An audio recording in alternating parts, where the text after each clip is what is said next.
السلام علیکم ناظرین، آج کی نئی ویڈیو میں آپ سب کو خوش آمدید کہتا ہوں۔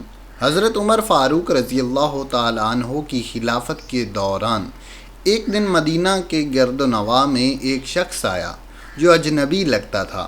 کپڑے گرد سے اٹے ہوئے، چہرہ دھوپ سے جھلسا ہوا، ہاتھوں میں لکڑی کا عصا اور ساتھ ایک کمزور گدھا جس پر سامان کی ایک بوری بندھی ہوئی تھی۔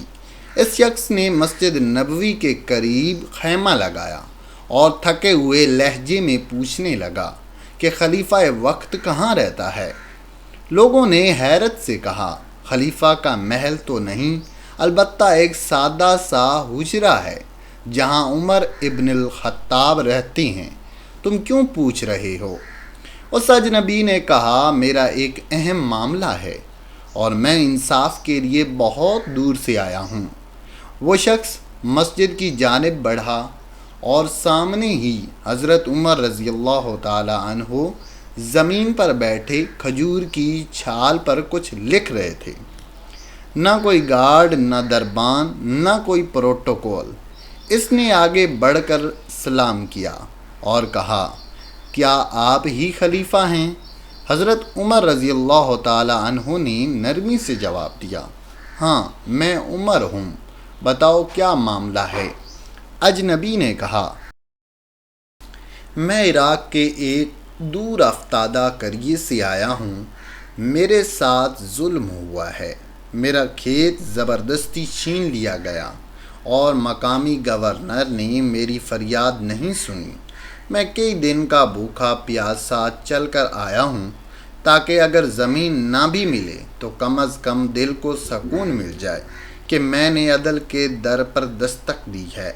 حضرت عمر رضی اللہ تعالی عنہ نے اس کی بات سنی، چہرہ سخت ہو گیا، فوراً بیت المال کے دروازے پر جا کر اعلان کروایا کہ عمر بن خطاب اب کسی کے ظلم پر خاموش نہیں بیٹھے گا۔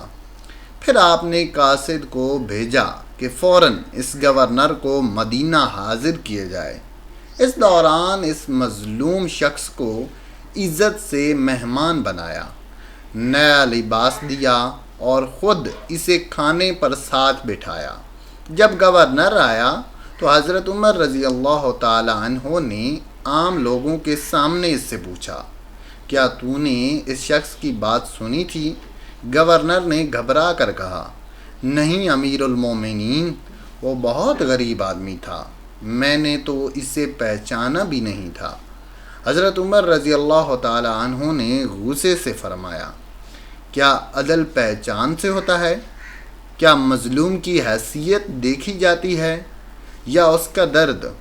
پھر اس سب کے سامنے اس گورنر کو معزول کیا۔ اس سے وہ زمین و ازگار یعنی کہ واپس کروائی اور فرمایا، اگر عمر کے دور میں بھی عدل نہ ملا تو قیامت کے دن عمر کا حساب سب سے سخت ہوگا۔ پھر اس شخص سے فرمایا، اے بھائی، تو دور سے آیا لیکن آج تیرا حق تجھے لوٹا دیا گیا، جا اب اللہ کے ساتھ بھی راضی رہے اور اپنے خلیفہ سے بھی۔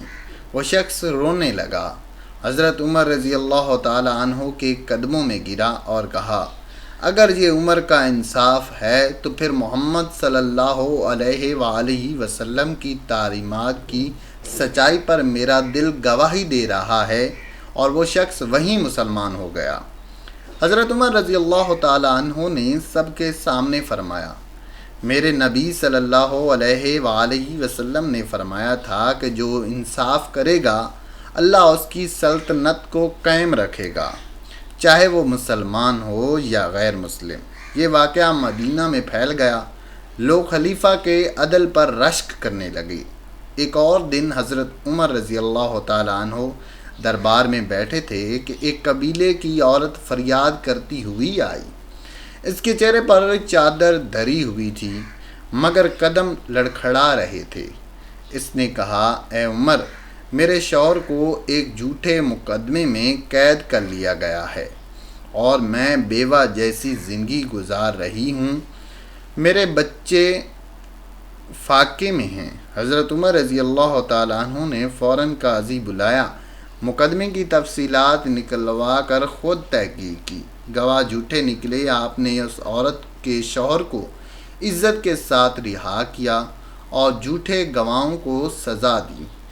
پھر عورت سے فرمایا، تو آج رات اپنے بچوں کے ساتھ ہنستی ہوئی سوئے گی، کیونکہ عمر کو اب نیند نہیں آئے گی جب تک مظلوم کو اس کا حق نہ ملے۔ پھر وہ عورت سجدے میں گر گئی اور کہا، اے میرے رب، تو نے عمر کو ہمارے لیے رحمت بنا دیا ہے۔ حضرت عمر فاروق رضی اللہ تعالیٰ عنہ نے فرمایا، اے بہن، میں کچھ نہیں، میرا رب سب کچھ ہے۔ میں تو صرف دربان ہوں، اس در کا جہاں محمد صلی اللہ علیہ وآلہ وسلم نے ہمیں انسانیت کا درس دیا۔ یہی وہ عدل، یہی وہ رحم، یہی وہ حکمت تھی جو حضرت عمر رضی اللہ تعالیٰ عنہ کو دنیا کا سب سے عظیم حکمران بناتی ہے۔ ان کا دور نہ صرف مسلمانوں کے لیے بلکہ انسانیت کے لیے ایک نمونہ بن گیا۔ آج بھی اگر کوئی حکمران عدل چاہے تو عمر رضی اللہ تعالیٰ عنہ کی سیرت کو دیکھے، جہاں انصاف نہ محل سے ہوتا ہے نہ کرسی سے، بلکہ مظلوم کے آنسوؤں کو پونچھنے سے ہوتا ہے اور ظالم کے سامنے ڈٹ جانے سے۔ اگر آپ کو ہماری ویڈیو اچھی لگی ہے، اگر آپ نے ابھی تک ہمارے اس چینل کو سبسکرائب نہیں کیا تو سبسکرائب کر لیں اور بیل آئکن پر کلک کر لیں۔ زندگی رہی تو نیکسٹ ویڈیو میں آپ سے ملاقات ہوگی۔ اللہ حافظ۔